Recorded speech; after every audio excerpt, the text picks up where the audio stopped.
doesn't have it.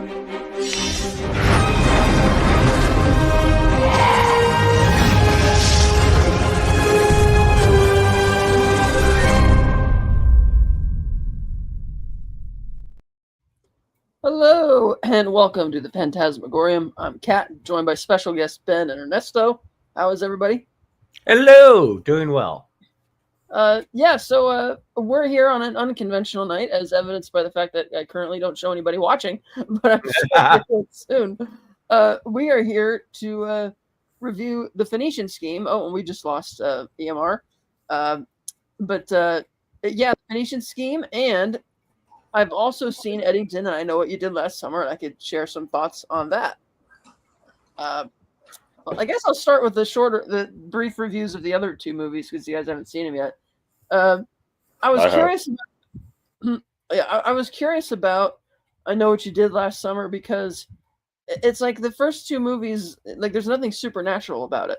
So what do you mean there's another... Wait. Are you getting into spoilers on this No, one? I'm not going to get into... Okay. But it's like, I'm trying to figure out what the logic is going to be. And they actually did a pretty good job at summing up how they're coming back to it. And it's like, okay, the basic premise is that after the events of the first movie, the town kind of died financially because of the pox of the community of all the murders. And so this rich guy came in and bought the place up and turned it into like the Hamptons. And he scrubbed all the murders from the town history and wants everybody to forget about it. And, really? And then when his son is involved in a similar incident at the same section on the same damn road with his group of friends, and it's like, oh, what are we going to do? Of course. Things start happening, but I'm not going to get into spoilers, but they do. Wait a minute. Kat, do they even acknowledge part two? Because part two doesn't really make mention of that. They do. There's a good fourth wall breaking joke by Freddie Prinze Jr.'s character, Ray, which I thought was funny because they were kind of poking fun at it. Was he like, do we know Brandy at some point? No, it was funny because somebody at one point says, shouldn't we just fuck off to we'll get our boat, we'll fuck off to the Bahamas. And he's like, I'm not gonna get, and he literally turns to them, he says, I'm not going to get into right now why that is a terrible idea. Okay. So they kind of make fun of it because that movie was terrible. Yeah, I just watched it, actually. I just finished watching that one. It's not good. I thought the tension and suspense was better than the first one. The first one was kind of like, eh. Really? Oh. Neither movie's scary, to be clear. The first two were kind of like, the first one has that convoluted backstory with, the girl trying to find out the story of the guy they thought they hit.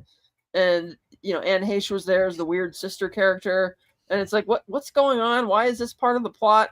And there's random murders going on. But I totally forgot that was Anne Heche. Yeah. But for some reason, the fisherman's killing people who aren't even involved in. Yeah. It's like, what do you? I was like, I'm like, we're losing the plot here. Well, and it also has that problem that Nightmare on Elm Street did, where it's like, okay, all your friends died, and then the sequel takes place 1 year later, and you have all new best friends. Where did these fucking people come from? Well, they've met new people, moved on, I guess. But no, but it's just happened so fast, is what I'm saying.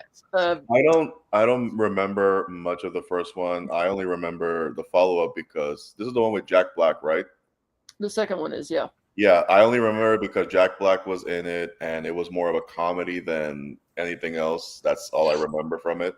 Unintentionally, yes. Unintentionally, yeah. And I always, thinking back on it, there was a moment where someone was talking about it. I think this was like my early years in college or at the end of my bachelor's, and someone brought it up, and for whatever reason, my brain decided to say out loud, I give it props for trying to find a new slasher's weapon, because every slasher has their weapon, machete for Jason Voorhees, the kitchen knife or whatever he can find for Michael Myers, the hands for Elm Street and Nightmares and everything. But here it's a hook. And like Kat mentioned, there's really nothing supernatural. And I always wondered, to a degree, I'm like, I feel like you can take him. Kind of like with the Scream movies. It's like, I feel like you can take this person on and you have a better chance of survival by going head to head with whatever this person is about to do to you. Just go for the knife, or in this case, go for the hook. Yes, the hook is not very menacing. It's easy to dodge a hook. I agree. Like it would make sense if this person, like if you've never seen this tiny franchise, because I guess multiple movies are a franchise. If you've never seen it, you would think that it only works if this person is like a ninja, and he can only kill you if he really catches you off it out of the corner of your eye. Like if you see it and you don't react, he's gonna grab you right there and gut you like a fish. I think the hook comes from the book, because it's based on a young adult novel by Louise Duncan from 1973 called "I Know What You Did Last Summer."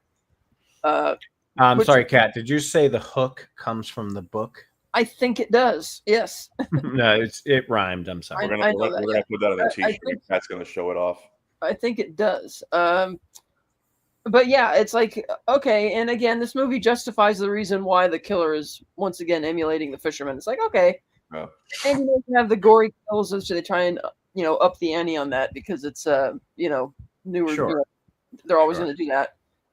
I will admit, this movie takes a really big swing in the third act, and maybe if the franchise is more popular, a lot of people would be. I mean, granted, it's only just come out today, but I don't think a ton of people are going to be talking about it, because this has never been a really wildly popular franchise.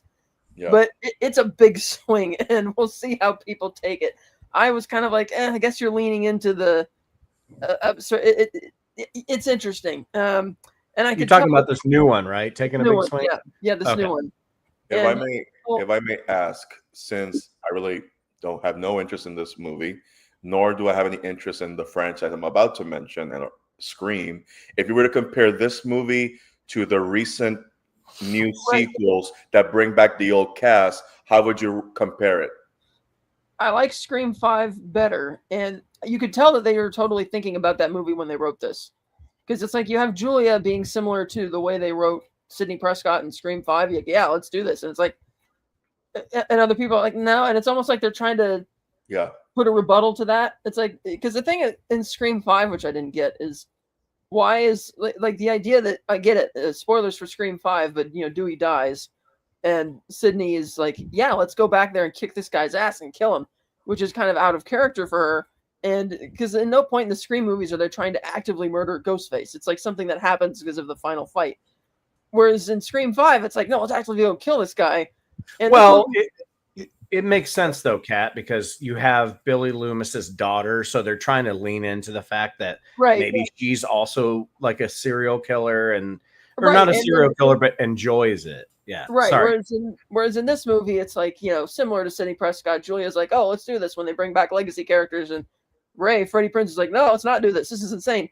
But it's like, the typical legacy sequel, it's like, some of it feels like a remake. Some of it feels like a revisiting. But I thought the overall premise of the idea that you can't erase the past and trying to put the history behind them was interesting. You could totally tell they shot it in North Carolina. And it's funny because when they, the original movie, they shot the section of the road on Highway 1 north of San Francisco, north of Bodega Bay, and they show it with a drone shot in this movie. At the end, they show the intersect or the that portion of the highway.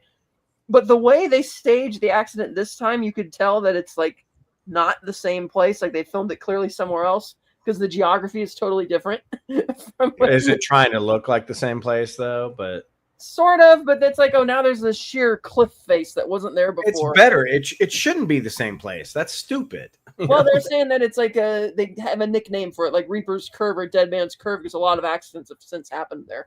So I'm like, okay, you're trying to justify it by saying it's a deadly portion of the road. I could buy that. But anyway, like most slashers, as you guys know me, I don't really find them very scary. Yeah, it was fun seeing the fisherman again. I wasn't really nostalgic for that character.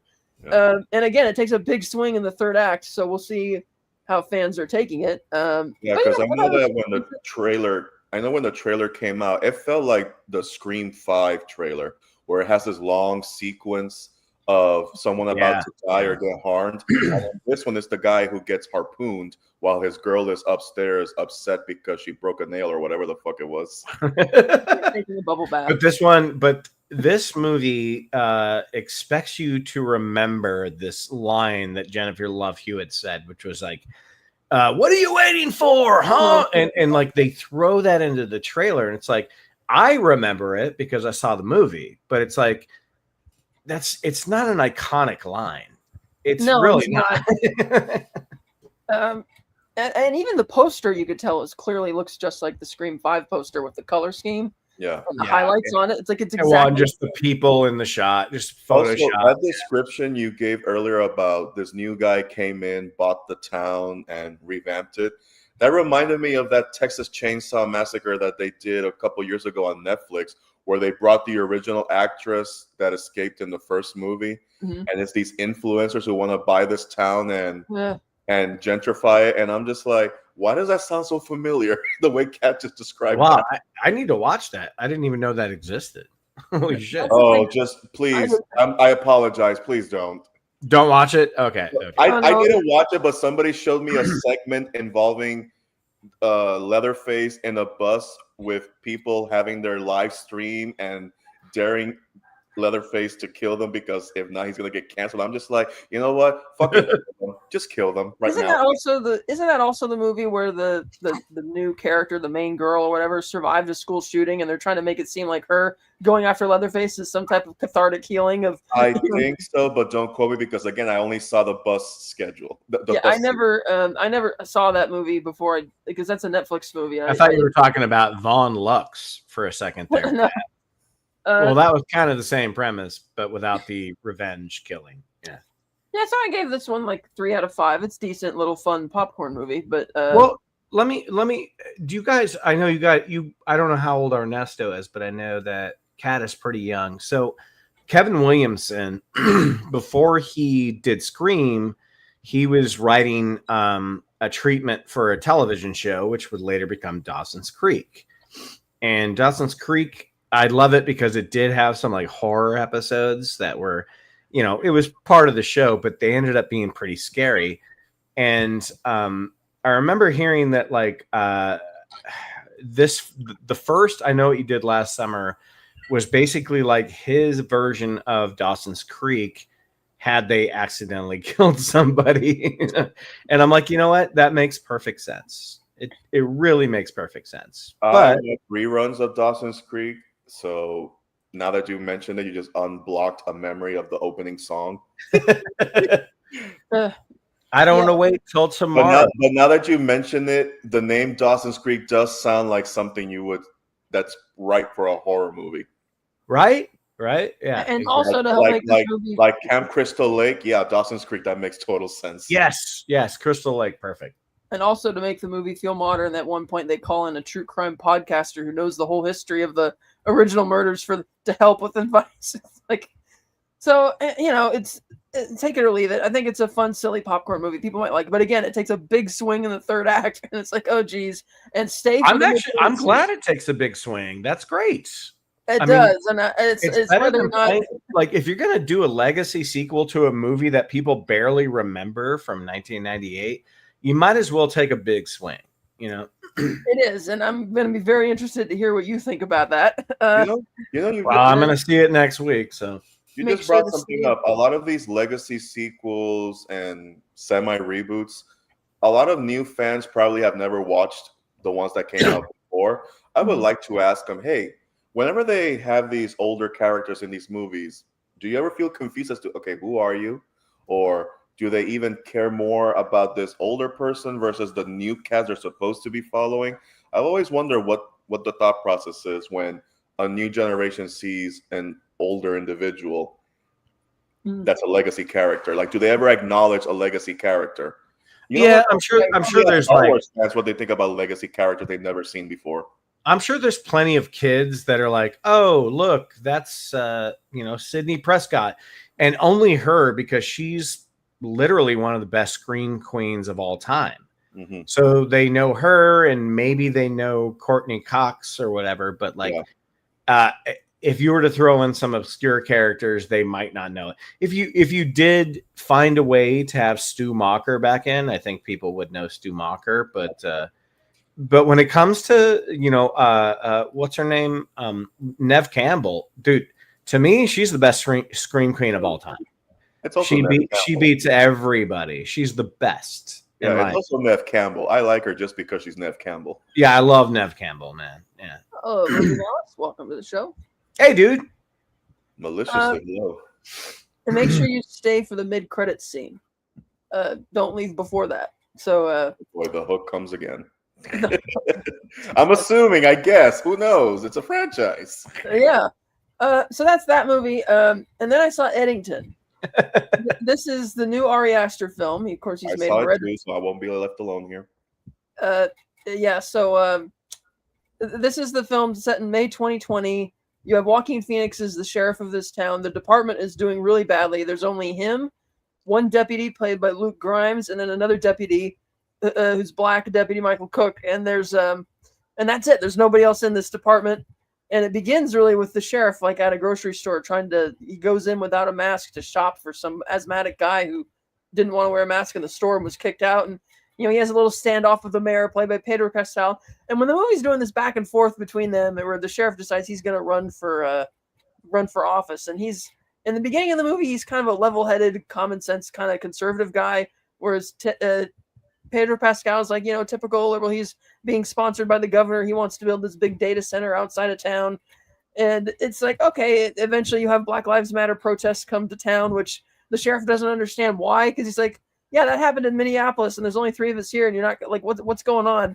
And so it's like you see all this stuff happens that goes through that we saw in the summer of 2020, and Emma Stone plays his wife, and she plays the sheriff's wife, and she's into QAnon conspiracies.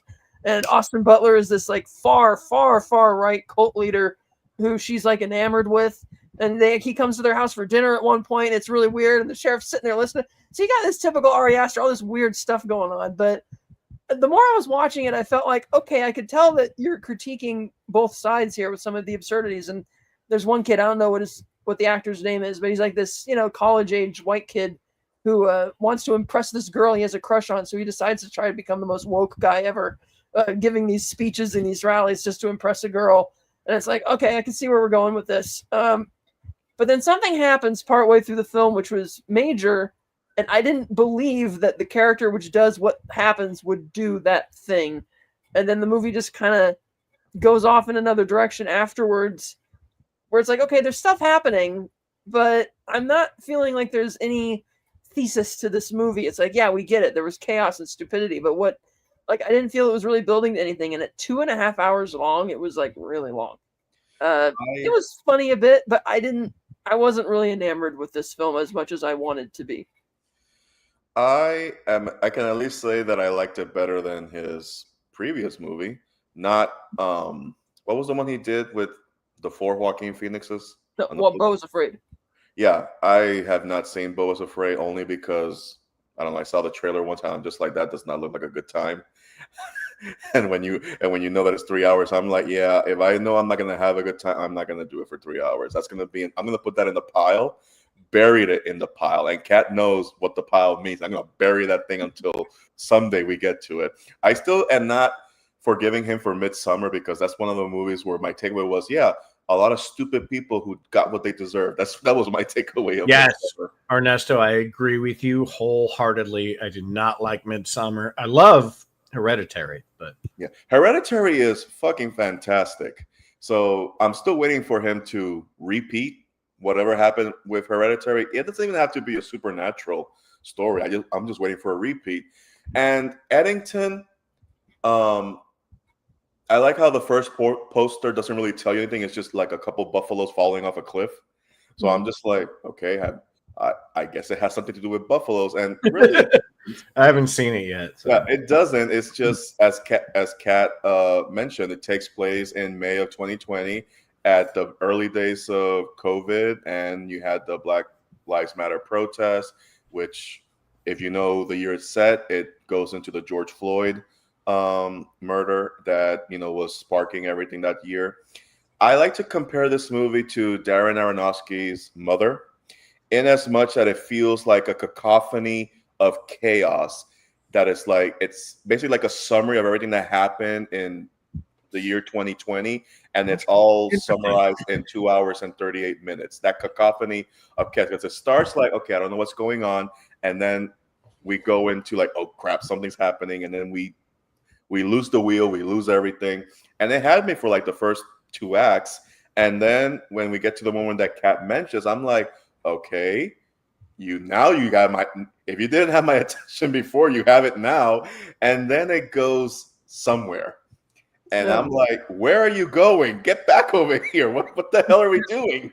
And it never recovered. And when it ended, I'm like, I am not satisfied with how this ended. I feel like in my head, I wanted it to go the other way it was supposed to go, but then he just veered off. Ernesto, can I ask you, because I'm a huge Darren Aronofsky fan, but Mother, I think, is not only his worst movie, it was the worst movie of 2017. Where do you find that parallel in there? Is it Well, because in Mother, and the reason why I say the parallel is because 2020 was a long year, okay? And we can all remember it was a long year. It was chaos. It was everything.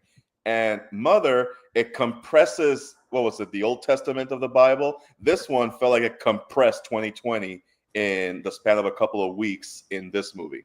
Okay. That makes perfect sense. I absolutely loved Mother. I thought it was hysterical, and I loved it. And I hated every second of that movie. that movie I felt was a lot more chaotic than this. I mean, this one, I mean, yeah, you're watching it, and it's like I could see how Ari Aster thinks that both sides are completely just idiotic, and just like this is getting ridiculous. I thought it was especially funny when the white deputy says, "Yeah, before I would just look at Michael, the black deputy. He's just Michael. We're having great friends, but now he's like the black. Now I'm thinking this." I'm like, oh my God. The movie is basically satire with dark comedy. But at some point, like when we get to the turning point in this movie, you're like, okay, we just left dark comedy and satire. Yeah, it just, and we can't say because of spoilers, but I did not believe that the character involved in doing would have done what happens at that point in the story. It's like, no, it's a whole different movie with a whole different character motivation, because it's just like, I can buy it if it's like you reach your breaking point and this is what happens. But there was nothing about the character that justified that he can. Okay, yeah, don't go any further. Yeah, I know, but it doesn't justify it because it just turned into a different movie all of a sudden.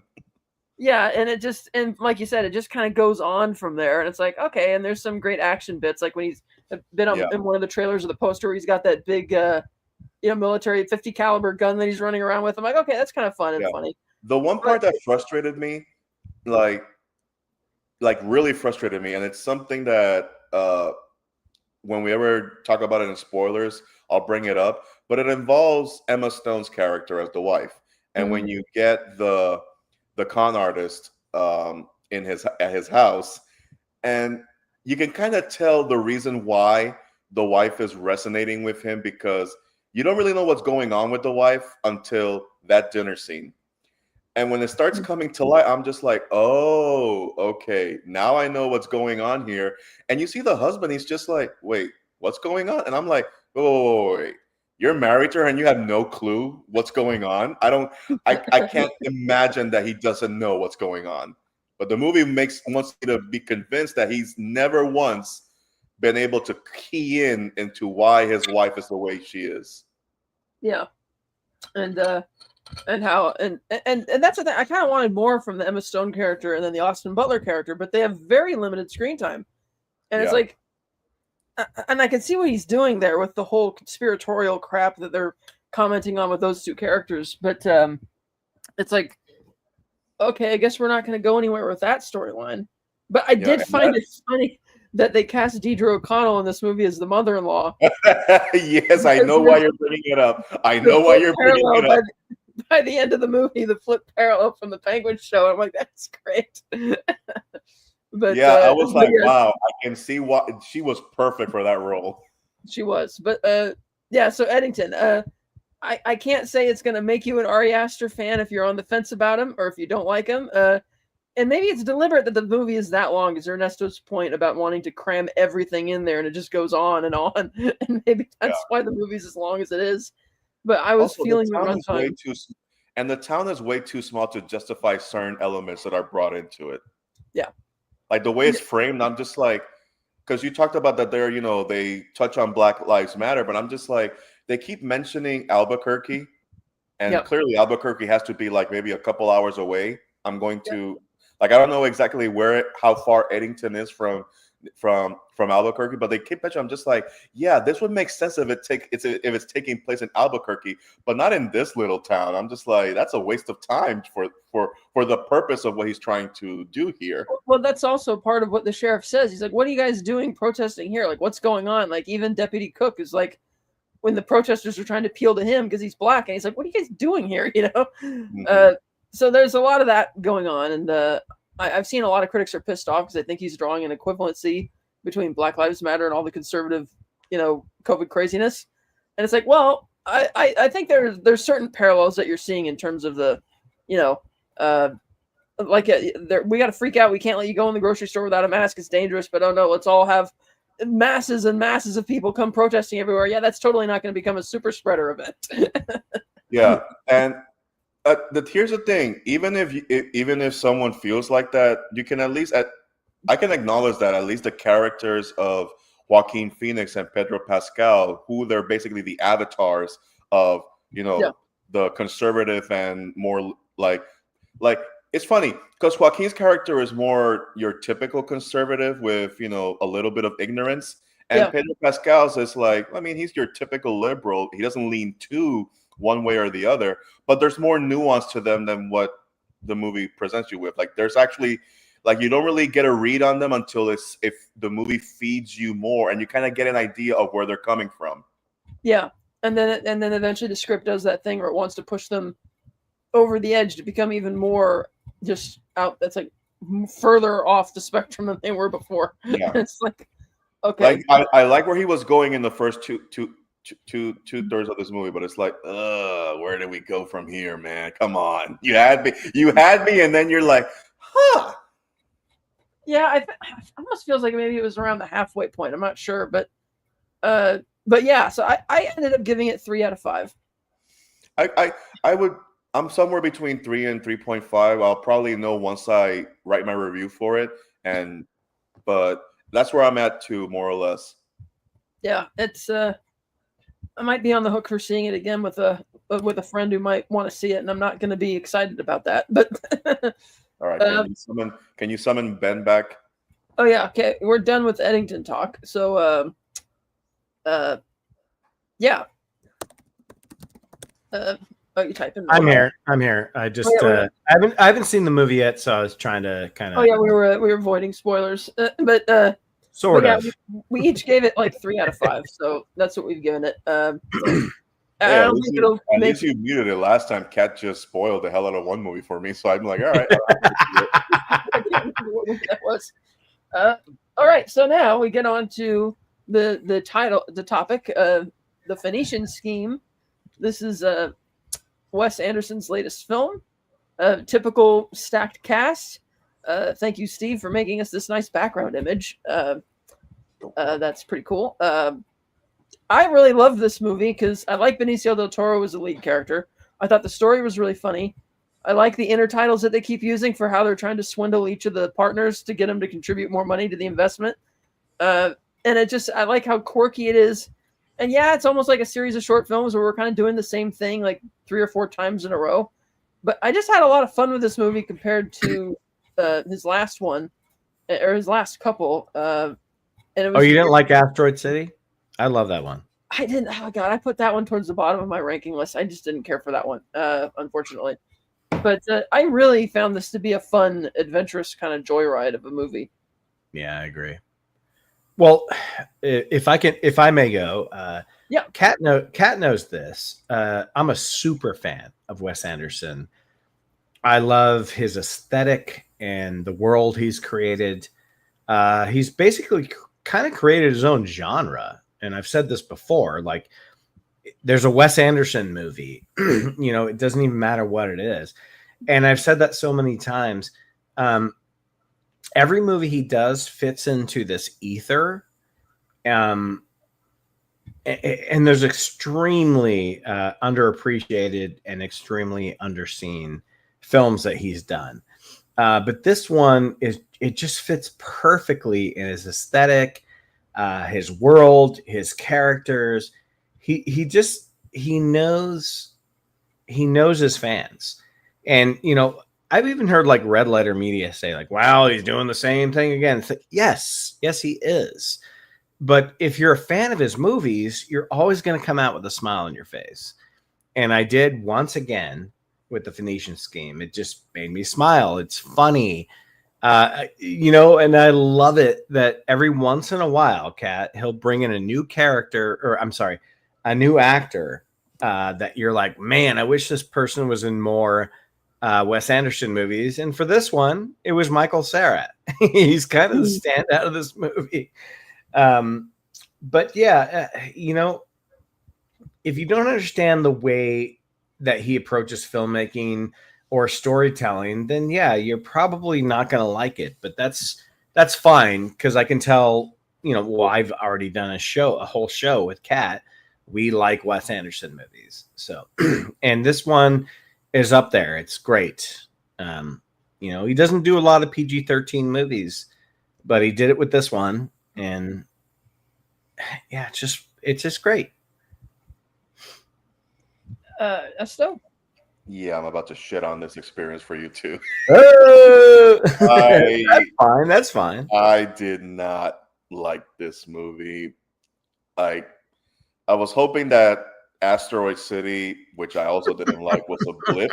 And I mean a blip like, okay, maybe, had a bad day at the office. I know some people like it. I am not one of them. I'm like, okay, that's just a blip. Because I enjoyed The French Dispatch. I enjoy Isle of Dogs. I like The Fantastic Mr. Fox. And The Grand Budapest Hotel, to me, is his masterpiece. It is, yeah. So this movie, first, I'm pissed off because when it started, I caught it maybe a few minutes in. They're already on the plane. And it's about the plane's like getting ready to have that sequence where I think when the first bomb goes off, that's when I caught the movie. So I kind of felt like AMC kind of pulled the rug under my feet, and I'm like, wait, I thought I had enough time to make it. Why is it already started? So I did it. I missed the introduction, but I'm watching it, and after the plane crash, I'm like, all right, I see what's happening. And then I blacked out for a bit. And by blacked out, I mean I fell asleep. And I know I fell asleep because at some point I closed my eyes because I was having a headache. And when I opened my eyes, I opened them because somebody was poking my arm saying, "Sir, you're snoring." And I'm like, Jesus Christ, I had no idea. I had no idea I fell asleep. I thought I've never had that happen in my life. That's awesome. It's like, what just happened? Did I apologize. I had no idea I fell asleep. So that happened. I'm like, damn. And then I kept watching, and then I got back to the movie, and I'm like, okay, it's happening. This is a movie. And I just came out watching. You know what? That felt like a parody of a Wes Anderson movie, because I'm just like, and then this is going to happen, and the camera's going to pan this way, and then that's going to happen. And then there's this gimmick that keeps happening over and over, and it's at some point going to come back and be pertinent for the plot, which was the grenade. Oh, that was funny. Yeah. Clearly, all due respect, it's not a gimmick. Wes Anderson just has this style with characters. Anyway, continue, sir. Yeah, and no, I recognize it, but if for whatever reason, this one just didn't have that natural flow to it. It felt like you could see the setup, and you can see the Wes Anderson isms happening to the point where I'm just like, I recognize your style, but the idea is for me to get lost in it, not actually see how the style is. And I don't know, it was just frustrating, and I just didn't find myself enjoying it. I think the only time I actually had a decent amount of enjoyment was the basketball scene where they're having that. I fucking love that scene. I liked it because the entire when they introduced Bryan Cranston and Tom Hanks in the scene, I was just laughing because I'm like, Bryan Cranston is holding a Hershey bar, and I don't know if that's just brilliant product placement, or he just wanted to hold a Hershey bar the entire time he was on screen. Well, I don't know if you guys know, but for the last two movies, Tom Hanks has been the understudy of Bill Murray, because Bill Murray has been either too busy scheduling wise or whatever. But Asteroid City, Bill Murray was not in, and he was written to be the Tom Hanks character. And then in this one, you do get a Bill Murray thing, but it's it's where he's like playing Jesus or whatever. Well, he's God. Oh, He's God. Yeah, he's God or whatever. But I actually kind of like that happened that way, because now you have Tom Hanks, who's really good in Wes Anderson movies. He gets it. He gets the dialogue. He gets the concept, And obviously fucking what's his name from Breaking Bad? What the fuck is that guy's name? Bryan Cranston. He gets it. That basketball scene, dude, is so fucking great. Because it just comes out of nowhere. You're like, what the fuck is happening? I thought it was interesting that they're hyping the guy up for the last shot, and then they don't show it, even though he missed it. Yeah. Yeah, they don't even show the last shot. Yeah. I want to know how badly he missed the shot. Did he miss it or did he make it? I don't even know. He missed it because when they cut to the they do that's right. after he misses, Yeah. They do a hard cut to the title card, and you see the math where they cross out the number. But that's so Anderson though. It's just like yeah. Like in the scene with, And the part that I actually did have a genuine like loud laughter was at the club scene where the quote unquote terrorists came in and they start shooting the ceiling, and ignoring the fact that they're being, robbed and everything. The guy was more concerned, like, yes, I understand that you're here to rob us, but why are you shooting my ceiling? Yeah. Like that one genuinely got me. And I'm like, yes, we're back, baby. I'm like, oh fuck, we're not back. We're back to the same. No, but that's what Wes Anderson does. It's like that level of dialogue where it's it's so confusing to normal moviegoers. Sorry, Kat, go ahead. Yeah, I like that bit also where he's he's talking with Lisa in the beginning, and he has all his kids at the table, and he's talking about why he adopts a bunch of kids, because some of them could be morons, and I need to adopt that little kid over there. He could be Einstein. No one's flicking his carrots. It's like he just views all his kids even as commodities. And it's funny because the movie portrays him as a bag. He's like, oh, my enemies would say I manipulate markets and exploit slave labor. Yes, they're right about that. I do that. And it's like, I shouldn't like this character, but I like him, and he's funny.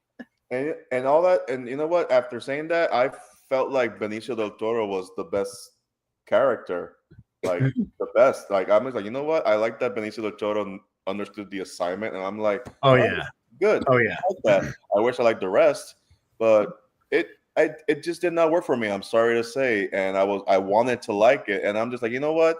Maybe the next one, but now we're 2 strikes already. I don't know why, but I say put Benicio del Toro in every fucking Wes Anderson movie, because he, like you said, Ernesto, he gets the assignment. Like even if you didn't like the movie or the structure or the way it went, like when he's just like, help yourself to a hand grenade. It's like he knows.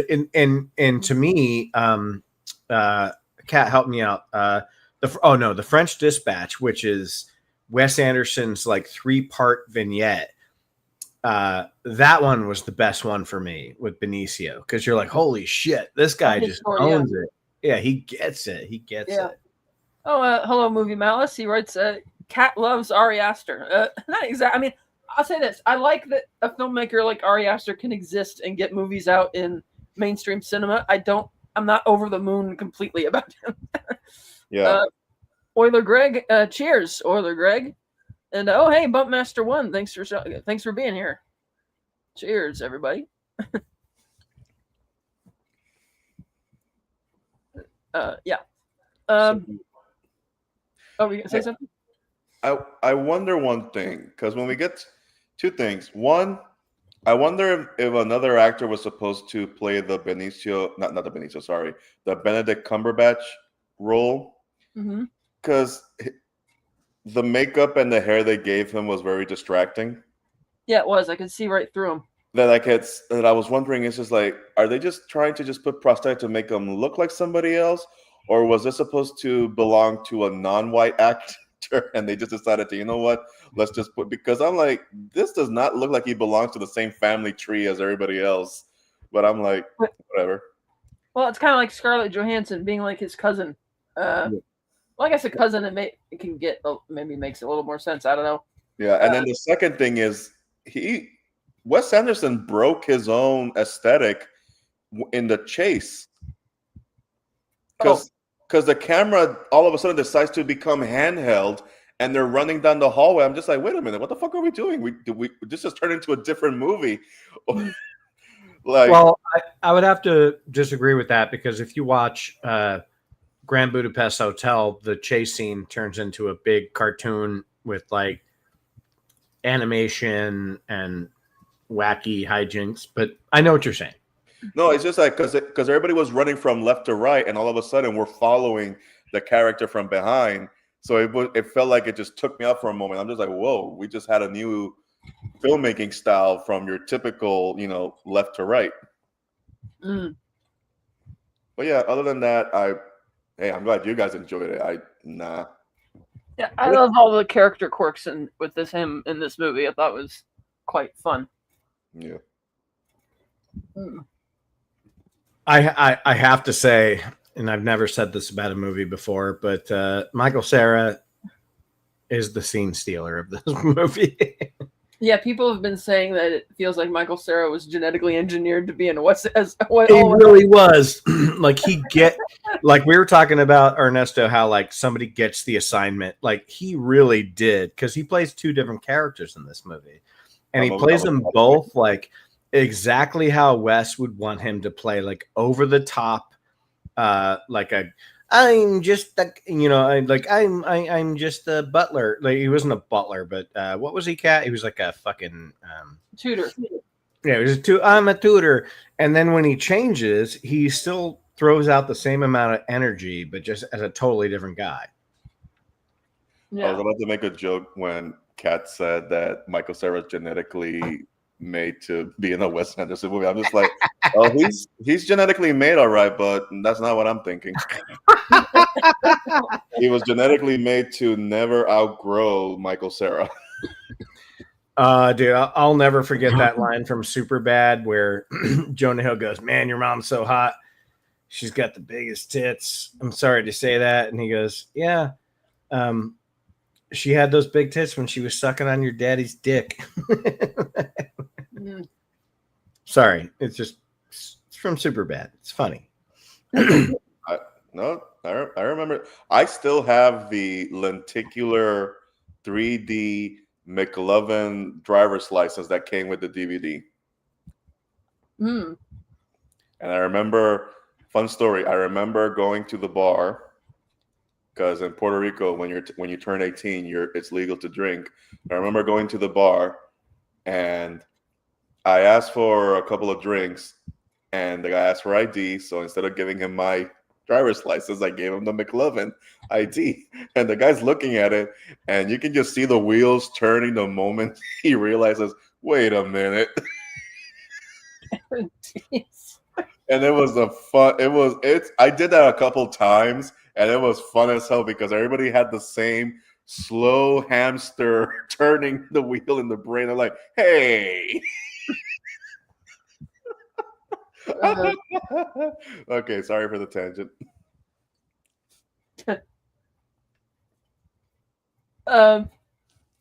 Yeah, so I like the pacing of the movie as well. It's kind of zips along.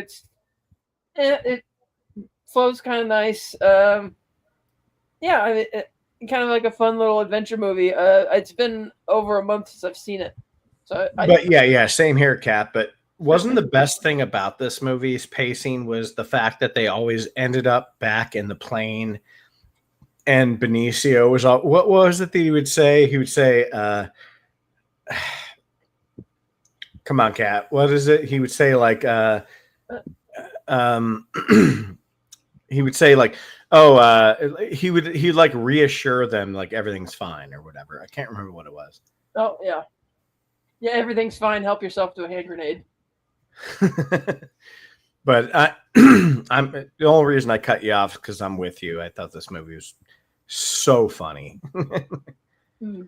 I just wish we get more Bill Murray. Like before, like Bill Murray, if you look at him these days, like he's done and done. It's like We got to get more Bill Murray before he's done. I'm okay with no more Bill Murray. He's been Oh, done. how dare you, sir? How dare you? It takes it enough times to show up drunk and make a fool of yourself is enough to be like, you know what? Go home, man. You know what? When Kat and I did the favorite Wes Anderson movies of all time on my channel, Kat, correct me if I'm wrong, I think yours was Life Aquatic. It was. And that was my second. God damn, is he so fucking good in that movie, man. Yeah, he's fantastic in that. You know, Life Aquatic was that his first movie? Bill Murray? No, Wes Anderson. No. It was his fifth movie. Yeah. All right, so Life Aquatic was the first movie of his that I learned of the name Wes Anderson, and I never got to see it because no matter how many times they kept promoting it back home, because you see it in the movie theaters, you see it on TV, and it never came to Puerto Rico. Because at the time, movies like that, there was no accessibility to them because we were just only getting like the more mainstream ones, the more awards movie. And technically, while that one would fit into that bill, they would only show the ones that they knew would at least be more popular at the cinema until a decade later. Until a decade later, at one of the shopping center parks, they opened, because the brand cinema in Puerto Rico or in the Caribbean is called Caribbean Cinemas, and they opened one called Caribbean Cinemas Fine Arts District. So ever since they opened that, every single movie that I never got to see because I had to wait until it was available to rent, they were starting to show them. So you grew up in Puerto Rico? Yeah. So the movie theater experience was like, just a handful of films, I'm guessing, right? Yeah. No, the movie theater experience is every movie had Spanish subtitles. Everyone. Unless the movie was dubbed in Spanish, every single movie had Spanish subtitles. And yeah, you would get the Oscar movies, but you only got the ones that, through whatever reason, they knew that people were going to go see, and the smaller ones that you would probably only get to see 3 months after it went through the limited release. We never got to see those in the movie theater until they got the Fine Arts District up. Well, so that's why I was asking that, because like a Wes Anderson movie, you guys are probably like, what the fuck is this? Right. Yeah, but also because we're a US territory, we get a lot of the US commercials. So you don't know how many Sonic commercials I have seen, and there was no Sonic in Puerto Rico until I moved to the US and I went to Sonic for the first time. I've seen commercials for In-N-Out. I've seen commercials for IHOP and everything. And there was none of that in Puerto Rico until I moved here. And now, years later, I think about 5 years ago, they opened the first Chick-fil-A, the first In-N-Out, the first Sonic, and everything. So we're starting to get there. But back then, I'm just like, look at all these delicious places I'll never, ever go to. In-N-Out's in Puerto Rico now? Yeah, I believe there is one. Wow. Okay. Yeah, like we had like the big brands like McDonald's, Burger King, and everything, Popeyes, Pizza Hut, Uno, and everything. But whatever you do, dude, like Chick-fil-A is fucking shit. Don't go to Chick-fil-A, but In-N-Out is awesome. And you know what? To this day, the lines are insane because there are only like a handful of locations of these brand new to Puerto Rico. Because the only way people could ever go to those places is if they took a vacation to the U.S. No, but Kat knows the lines here for In-N-Out are still insane. Oh, yeah. But sometimes to get, like last night I went there, the line was all the way down. They actually bought a second lot next door to the restaurant so they could extend the drive-through line and the parking lot. And it was all the way at the end, but we managed to get through from the very back in just 10 minutes. I was shocked at how fast it went. Yeah. This one's right off the freeway, so they work really fast. Mm-hmm. But yeah, the line is always going to be long. Yeah. So that's a tangent of what our experiences are in life. Yeah. Let's welcome to our fast food critique portion of the Fantasmagorium Show. Indeed. Another thing I did. Oh, what else did I do? Oh, yeah. This week I watched Oppenheimer a couple of days ago for the 80th anniversary of the Trinity test. Oh, now I remember why I went into that tangent, because The Life Aquatic, it had Willem Dafoe. Yeah. Yes. And Spider-Man was a really big deal. The Tobey Maguire Spider-Man was a really big deal. And I had loved Willem Dafoe's portrayal of the Goblin. So It was when amazing, man. So I always wanted to see a Willem Dafoe movie because of that. So when I saw The Life Aquatic and he was in it, I'm like, oh, I gotta watch this movie. And I'm like, wait, where the fuck is the movie? Yeah, well, he's not in much of it, but there was that one TV spot where he just said something and it made me laugh. I can't remember what it was, because he was upset at Bill Murray's character. No, he goes, yeah, no, I know what scene you're talking about. Yeah, he's like, you always put me on the B team. Yeah, you always put me on the B team. Yeah, it was the delivery. It was the delivery of that line that made me want to see the damn thing. It's like, I always put you on the B team because you need to be the leader. I need a great leader for the B team. That's right. Totally rejuvenates him. Oh, that was great. Let's get this guy a red cap and a Speedo. That's great. Yeah, you know what's funny? Like Wes is still doing what he does, and I love that he's still doing what he does. I don't want to be the person to say his heyday has passed, but for me, one of my favorite films of all time is The Royal Tenenbaums. Absolute brilliant film. I love the script. I love the acting. I mean, it is absolute perfection. And then I also think The Life Aquatic is right up there, just behind it for me. Kat, we've already talked about this on the show, but I still love that he's making movies that are kind of similar to that.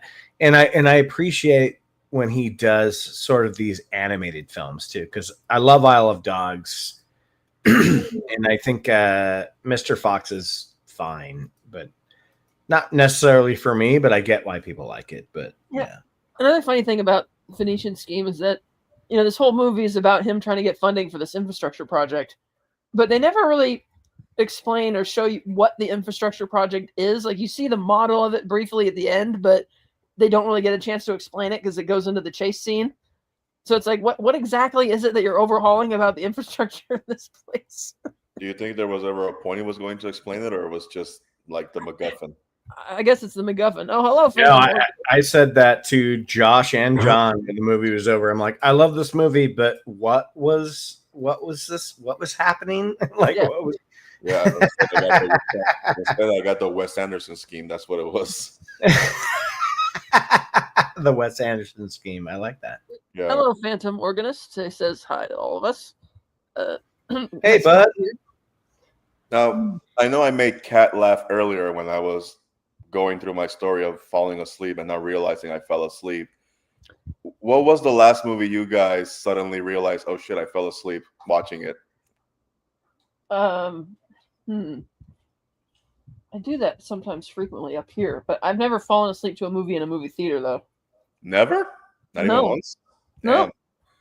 That was my first. Oh, wait. Yeah. Oh, wait. Never mind. You're right. I did. One time I did. It was It Comes at Night, and it was like a 10:30 p.m. showtime. Oh man, really? Yeah. I fell asleep for like maybe 20 minutes. Yeah. I think the last time I was watching a movie that I didn't fall asleep, but my attention was no longer in it, and I just started to just twiddle in my phone and play Angry Birds at the time. And it was the movie Brad Pitt did, Killing Them Softly. That movie was so boring that I wished it was killing me swiftly. That's how bad it was.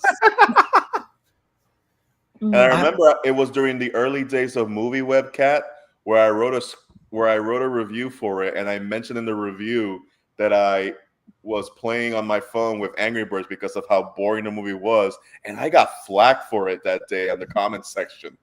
Yeah, I didn't understand why that movie was so highly praised either. It even got put in for the Palme d'Or. It didn't win, but I'm like, did it? Really? I didn't know it got highly praised. Yeah, in the festival circuit, it's like being submitted for all these big awards. The festivals don't know what the fuck is going on. But. Yeah, I'm like, yeah, this is not that type of movie.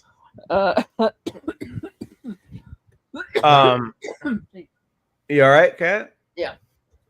I'll tell you guys this. I fell asleep twice during Jurassic World Rebirth. It was so fucking boring. And so, like, I didn't care about anybody in the movie. Like, I just, no, and I didn't do it on purpose, obviously, Kat. I was so fucking bored. I just fell asleep. Yeah, I didn't care about anybody in the movie either. I liked the sequence with the Spinosaurs. I thought that was kind of fun. Well, I liked the scene with the T-Rex. They finally did the scene from the book, but the movie just, like, did nothing for me. And I just, I remember Josh going like, "You all right, Ben?" I'm like, "Oh, huh?" I mean, since we're talking about it, can we spoil a little bit of it?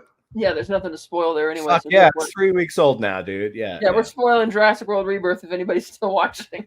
So, one thing that, and it's funny because I liked him better than Dominion, only because I hate Dominion. But after I walked out of Rebirth, I was getting in my car. I'm turning the car on, and as I'm about to leave, all of a sudden my brain decided to catch up with the movie. And as I'm at the stop, and I'm just like, wait a fucking minute. The Distorsus Rex is kaiju size and can grab a helicopter. How in the fuck did we go from scale-wise to 27 feet to 55 feet? Yeah. Like, it didn't register that thing grabbed the helicopter like it was a toy when it's not supposed to, where the size, and then when we leave it, the size scale shrinks down again. I'm like, wait a minute, what the fuck happened here? Yeah, people were complaining about that. Like, there's this scene when, spoilers, when it eats the bad guy, Rupert Friend, and I could swear that entire thing was rotoscoped from when the Rancor eats the Gamorrean guard in Return of the Jedi. It looked exactly the same. That's what it is. It's a Rancor. Fuck the T-Rex. Yeah, and I'm like, I was expecting the T-Rex has got to show up and kill this thing. Because I'm like, this is supposed to be a Jurassic World movie, not a Doom movie.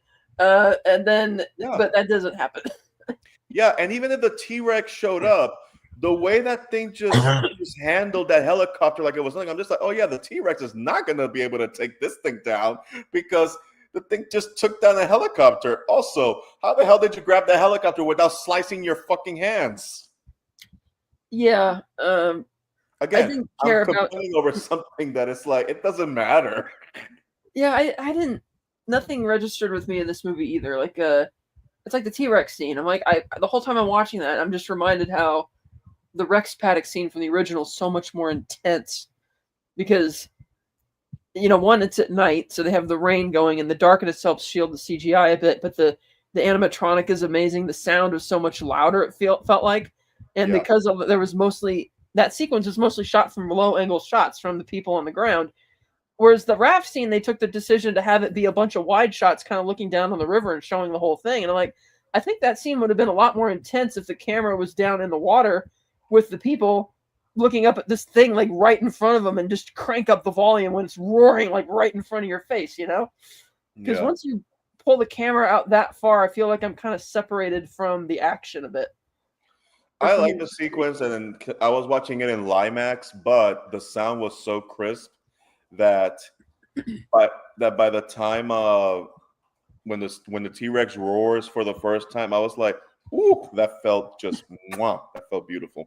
Yes, or like get to the chopper. Get to the chopper, yeah. Also, Jesus, like it's lazy writing when all it took to make things go Ori was a product placement. Oh yeah. That makes no sense. It doesn't make sense that little candy wrapper was able to fuck up the system so badly. You would think there would be a failsafe for that. But no, it's designed to look like a clean room. And this asshole is allowed to just eat a Snickers bar like it's nothing. Oh, but here's another thing. If you do the math because they tell you the timeline of events, that scene is set in 2009. Whereas the original movie is still set in 1993 in the movie timeline. So it's like, wait a minute. Yeah. By this time, also made no sense to me because InGen is no longer making dinosaurs or is involved in this anymore. It would make more sense if it said Masrani, because if you want to, 2009 would make more sense because they're gearing up for the reopening of Jurassic Park under Masrani.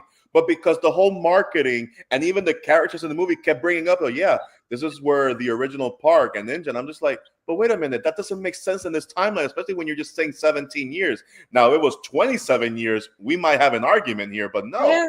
And they're saying that unlike the other islands in Costa Rica, they had the fictional, they call them the 5 deaths in the Lost World, the 5 islands off of where Isla Sorna is. This is set on an island off New Guinea, east of New Guinea, so out in the Atlantic. I'm like, what? This doesn't even make sense geographically. Why InGen would put, a lab way the hell out there instead of, closer to where all the dinosaurs are from the first park. So that just was kind of weird, and yeah, that took me out of it as well. But again, the whole Fallen Kingdom movie was a series of plot devices to get the dinosaurs on the mainland. Great. Dominion relegated the whole plot of what is it going to be like people living with dinosaurs now, and they relegated that to a subplot, whereas the main plot was, Lewis Dotson being a supervillain, which granted that tracks if you've read the first 2 books. But it's like, okay, that was an interesting story choice for the 3rd movie. And now it's like, oh, well, all the dinosaurs are going extinct again except for the equator. I'm like, you literally spent a whole movie just to get them on the mainland, and now you're throwing us back onto an island again. It's like, and they kept and what kept infuriating me, especially even with the first Jurassic World, I do not buy in this universe they're trying to sell us that people are getting bored with dinosaurs. I understand if you want to make a brand new attraction, that I understand for monetary purposes, but to keep saying that, yeah, nobody wants to see a T-Rex anymore, that is so yesterday. I'm like, bullshit. I get excited when the stray cat visits me. Of course I'm going to be excited to see a T-Rex in person. Yeah, it's just and then the thing which really kind of got under my skin is when Gareth Edwards says, well, the reason we put that in the movie is because, well, people don't like dinosaurs anymore in general. I'm like, what the hell are you talking about? It's like, we love the fucking bones. Yeah, it's like, if you feel that way, that nobody likes dinosaurs anymore, maybe you shouldn't be making this movie. Yeah, it's like, I do not get that as a plot device. And then it feels like they were also trying to do away with the fact that, yeah, there's a sanctuary at the end of the Dominion, but there's still tons and tons of more dinosaurs across the world. But at the same time, it's like, how do I put this? There has not been, at least in this timeline, in this universe, there has not been enough passage of time for people to be as used to it as they're trying to sell it. You know what I mean? Oh yeah, Euler Greg says just like that. He says people and dinosaurs live peacefully together in the Flintstones. Yeah, and there wouldn't be that. How am I saying this? Like, it would make sense. You know how in some areas in the United States and sometimes overseas, in a city population, you get the occasional mountain lion or cougar in there. Yeah, that would make sense. I've had the occasional cougar for sure.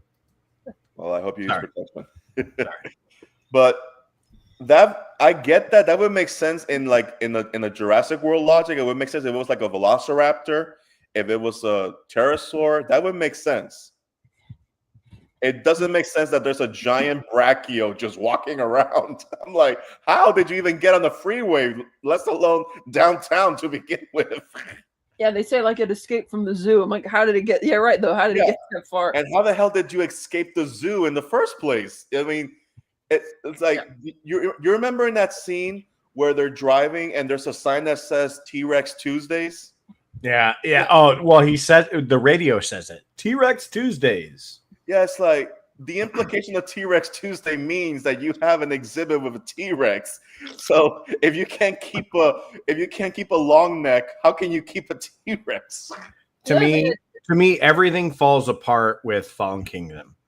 Fallen Kingdom fucked everything up, and it's a piece of shit movie, and it brought you to the brink of, you're like, oh fuck, I don't know what else to do now. So well, the other thing that doesn't work is that they're saying that, oh, the dinosaurs can only live on the equator now because there's not enough oxygen. It's like, actually it would be the other way around. Their oxygen is a lot richer north in the northern hemisphere and the southern hemisphere than it is at the equator. And I think the one big, and it's funny because you have David Koepp as the screenwriter. It's like, wait a minute. The whole point of the first movie, the whole point was life finds a way. Yes. So regardless of what the current environment in the world is now, if the whole point of life finds a way, those fuckers are going to adapt one way or another. Yeah, and it's like, And the one thing that I felt that they should have explored more, and we didn't get it in Dominion, which was one of the things that I criticized that Kat, you and I talked about this. It's like the adding dinosaurs to the current food chain is going to seriously fuck it up in ways we can't even imagine. And that would have been more interesting than people being bored. No, people are not going to be bored. yeah, and then I mean, the whole franchise went off the rails with the first Jurassic World because that movie has no story and no plot. It's like, let's ignore everything that Ian Malcolm said about, and just say that it works perfectly now. It's like, no. And that it's been up and running for years, and it's like, no.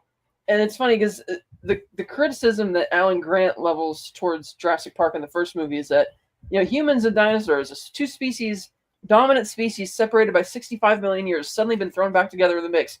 How do we have the slightest idea of what to expect? Well, yes, that's your springboard for where you should be going with this new franchise. Instead, they keep trying to repeat the original movie and just keep tying it back to an island and the same kind of stuff. Whereas, like you said, Ernesto, they should have been like, life finds a way. Would it be that the reason they're going extinct is because nature is like, nope, we selected you to be extinct and you have to stay extinct? It's like, okay, then maybe tell that story in an interesting way. But it's and another. I know we're rewriting the series as we go along, but another thing that could have been interesting is that how nature finds a way to defend itself from other creatures. Like, for example, trees or plant life will grow a new breed of plant that would be dangerous for creatures to eat it. So if you introduce dinosaurs, it would make sense that life would be like, oh, we're about to get prehistoric here in order to fight off this new predator you decided to throw in here, and how that would affect people in general. Oh, you think poison ivy is bad? Have you tried that tree that will kill a dinosaur in one fell swoop? But we get mutated locusts. That's what we get. Yeah, Hey, I don't mind locusts. I would have wished it was like corn, like, corn on the cob became crazy, and that would have been fun. Yeah, and it's funny because the movie's called Rebirth, and it's like, well, that doesn't literally apply, and is it because you didn't bring back any of the characters, but there's no good characters in this movie? The name doesn't mean anything. I think it just. Yeah. I think they wrote that name in there to say, oh, okay, it doesn't have anything to do with Dominion or whatever. That's pretty much the only thing they did. Yeah. I saw some fan art of people redesigning the Distortus Rex, and there's this one that I saw where it's basically your typical T-Rex, but it has two heads and one eye like a Cyclops. Like right dead center, when it opens its mouth, it's like a W in a way. So make it look even dumber. No, but because in the movie you kept seeing a lot of dinosaurs with two heads, and I'm like, all right, I'm down for that. That's a mutation that I can get into. That makes Dude, I wanted that, Ernesto, in this new one. I wanted a Ghidorah looking like fucking T-Rex with two heads.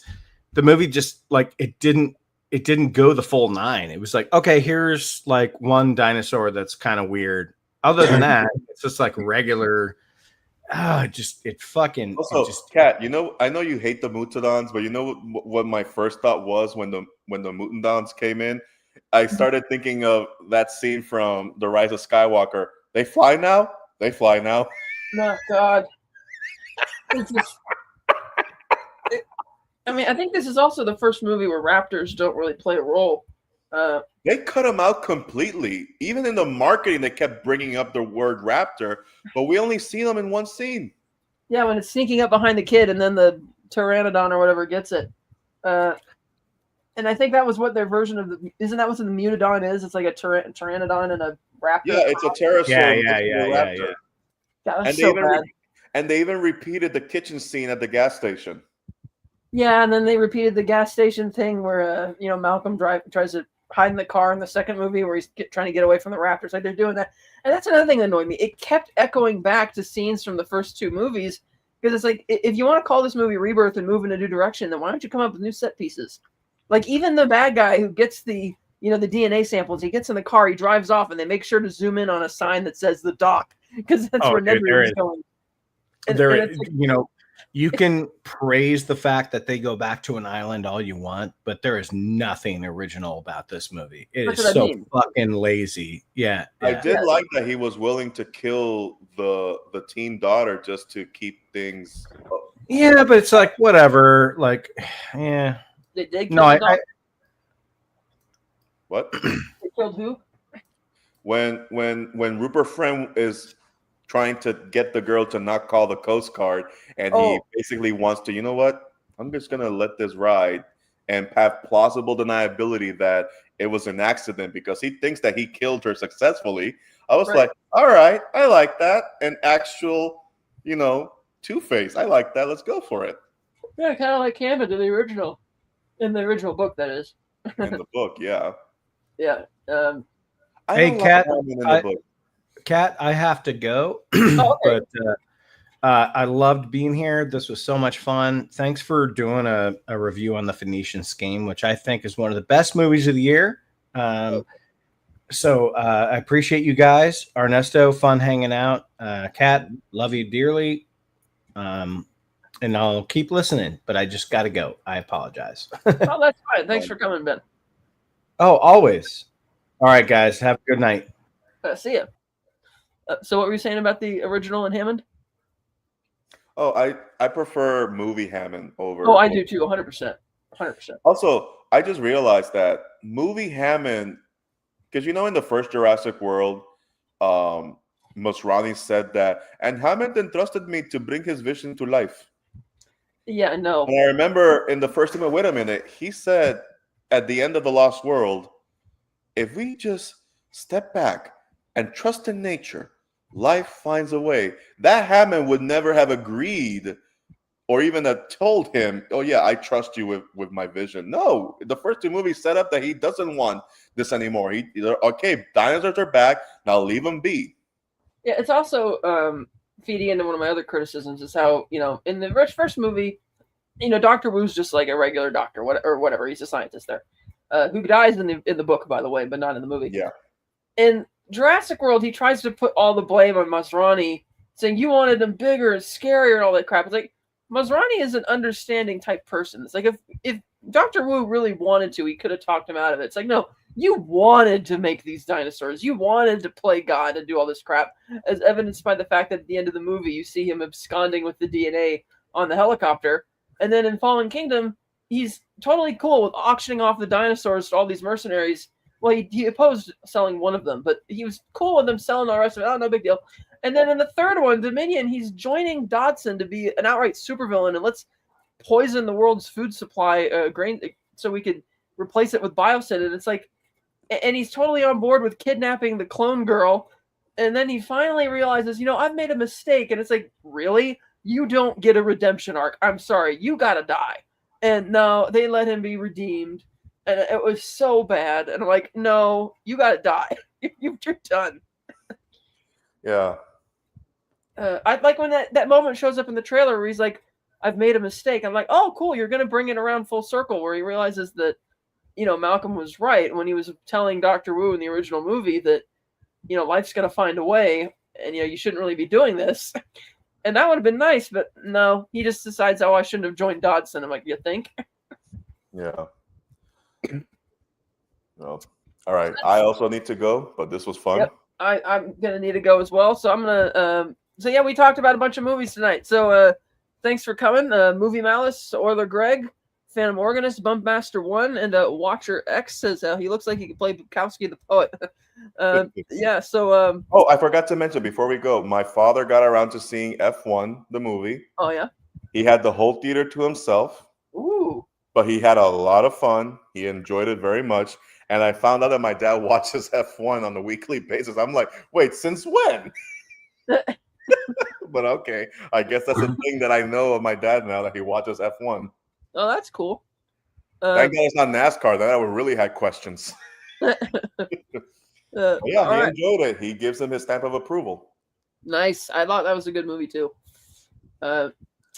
Which we might review on the channel eventually, but I don't think At Scott's some going to see point, it. I think we're gonna have to fund it. We're gonna have to fund it ourselves. Yes. We're gonna need Old Man Bird to fund Scott's excursion to see F1 the movie. Well, all right. Thanks for coming, everybody. This has been fun. As always, have a good evening. Stay safe out there, and do yourself a favor and have a good nap. Yes, indeed.